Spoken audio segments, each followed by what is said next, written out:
nous avons profité des travaux de voirie pour faire en parallèle l'étanchéité de l'ouvrage qui franchit la roulée. À ce titre, nous avons posé une terre à nappe étanche pour éviter que les infiltrations d'eau sur l'ouvrage.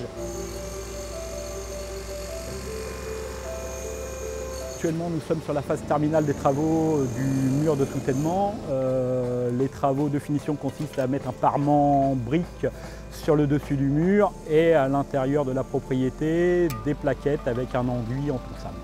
La phase finale de nos travaux, c'est la remise en état de la RD 921. À ce titre, nous avons refait un enrobé sur environ 150 mètres linéaires. Et pour la partie trottoir, nous avons un béton vert qui est un béton drainant qui permet la circulation d'eau jusqu'au point bas. Dernier point, nous sommes très sensibles au département forcément en termes de sécurité routière. Après concertation avec Madame le maire d'Argueil, il a été décidé la création d'un îlot afin de réduire la vitesse en entrée de commune.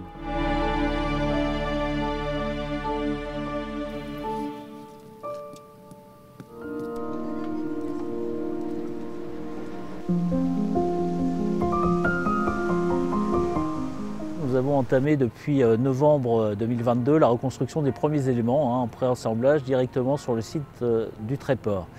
À ce jour, les éléments de travée, donc de plancher, sont en grande partie réalisés, prêts à poser pour une reconstruction qui débutera d'abord par une première opération de reconstruction des fondations.